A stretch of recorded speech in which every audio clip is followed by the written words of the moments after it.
What I'm going to share here is just a little tip, a little trick that I came up with as far as when I was trying to verify that these ribs were lined up as straight as possible. Now, when I was doing the front wing, or when I was doing the top skin, originally, essentially, I'd made a metal strip, and I'd put a series of holes in it. And what I would do is I've got a series of holes here. I would clamp this in place, and then put a series of dots on the flange of the rib here, and then that way, depending on how these landed, you know, whether it was left or right or on my center line, then I could go ahead and adjust my little clamps.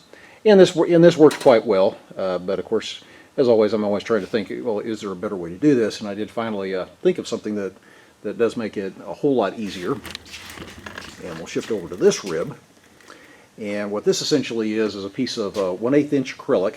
And as you can see here, I've got a set of 3 lines. The blue line, of course, is my center line.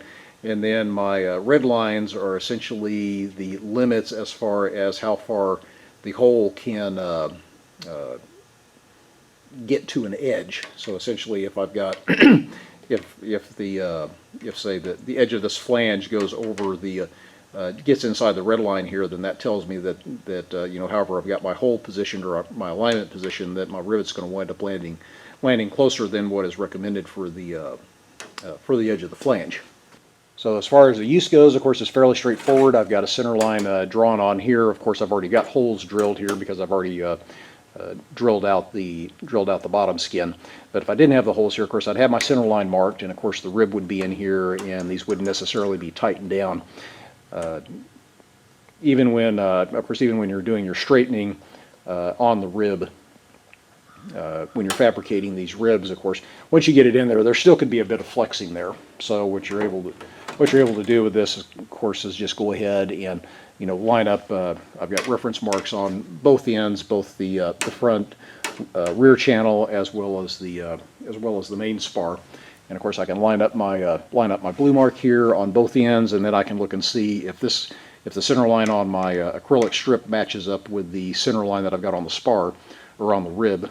And if there is any misalignment, then I can go ahead and verify, or, you know, go ahead and adjust my clamps to ensure that the rib is perfectly centered. And as far as the results go, I mean, you know, it's worked extremely well.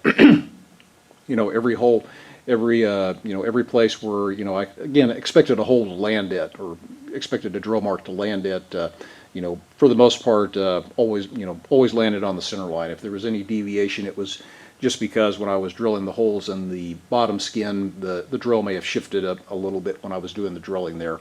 So the only other thing I'll add that you want to keep in mind when you're doing this, I've got a little strip of tape right there that says this side down, because obviously, I mean, you've got the marks on one side, and since this has some thickness to it, if you happen to lay this where the side's up, of course, you can get some parallax error. So you want to make sure that the acrylic side is down. You know, as far as the fabrication goes, of course, again, it's a piece of a 4-foot long strip of acrylic, just using a straight edge to draw the lines on there. And of course, it's easy to go back in and recalibrate if necessary. You know, if for some reason this acrylic does distort or something, then you can always just you know, take these, you know, wipe the lines off and redraw your alignment lines on there again, so it's easy to keep this in calibration. So that's all I'll cover for this. Let me know if you've got any questions.